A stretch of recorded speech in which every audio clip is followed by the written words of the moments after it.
Pakistan, a nuclear power with an Islamic government, anarchic, unstable, it's often irrational too. Kapil Kumar Reddy is none of those things. He's a journalist who writes about many issues, including Pakistan, and he joins us from a very cold London, England. Welcome to you. Good to be with you, Michael.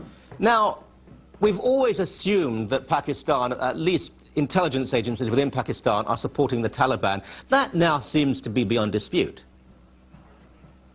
It was always beyond dispute. I don't know why there was ever any debate about this. The Taliban is actually a creation of Pakistan. It was left behind by the Americans. The Americans armed a ragtag group of fighters to beat the Soviets in Afghanistan in the 80s.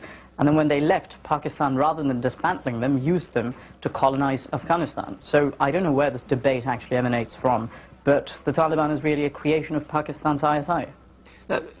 Obviously, American, British intelligence knew this. So why were they, if you like, feeding denial or allowing denial in popular media?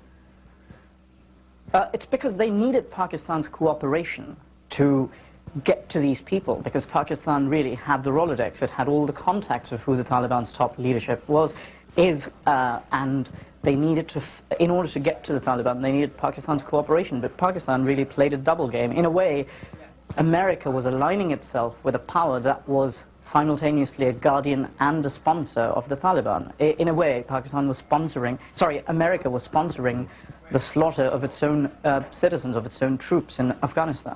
Extraordinary. Now, let's just briefly, the history of this country, of Pakistan, because frankly, I don't believe that the South Asia should have been divided in such a way in the first place, but that's another argument. But we look at Jinnah, a sophisticated man, you know, he liked his whiskey, he wasn't a theocrat, he believed in a Muslim Pakistan, but welcoming other groups. There was a time when Jewish people, for example, were revered in Pakistan and so on. There wasn't much persecution of Christians.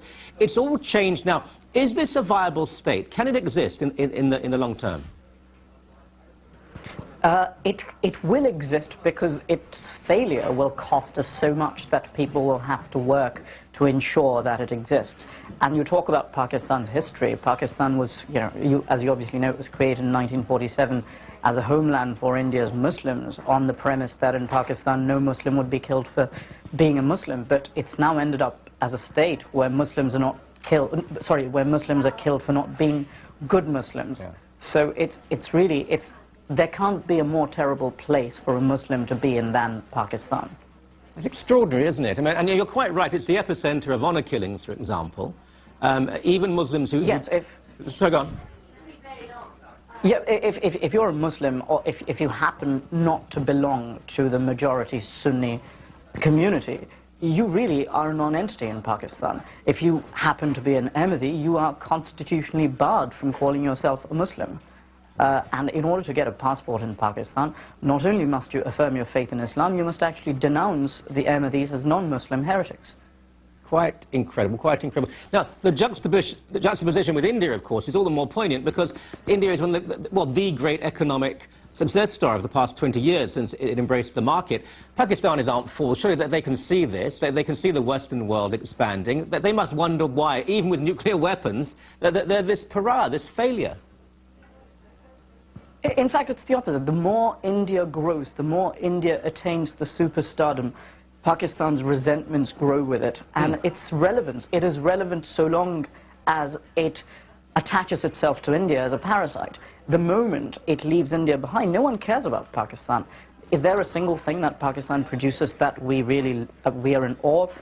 No, there's nothing. Is there something Pakistan has that induces jealousy in us? Nothing. It's really a failed state, and we only look to it because it's a problem. Right. It just wants our attention. Okay. I'm not going to mention cricket at this point. It's too sort of an inside story for Canadian audiences, but a slight bit of envy there. But how does the Arab world and the greater Islamic world look at Pakistan? Are they firmly allied, or do they use it just as a convenient place to attack the West? Well, for Saudi Arabia, Pakistan is really a provider of, in the future, if Iran were to acquire a nuclear weapon, Saudi Arabia will almost certainly buy itself a nuclear weapon from Pakistan off the shelf.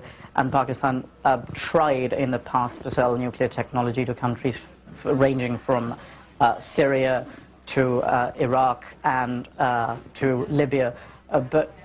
It certainly is an ally of Saudi Arabia, and Saudi Arabia has certainly played a very, very corrosive role in Pakistan. It helped Pakistan become what it is. So yeah, there is an alliance, but it's a very corrosive alliance. Mm. Economically, can it in any way, is there any potential for Pakistan becoming economically viable?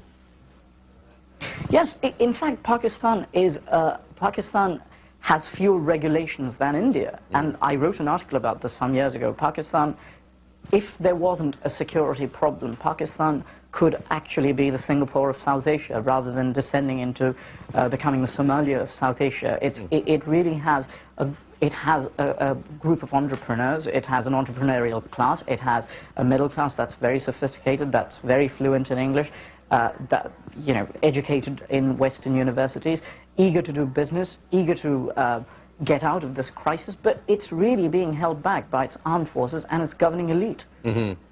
There was a time, this is where I become particularly pessimistic, the intellectual class in Pakistan was large. The extremists were in the minority. That seems, though, I really believe that seems to be reversed now, that the shrinking of the middle class, of the intellectual class, of the class reaching out to the West, if that carries on, there can only be disaster.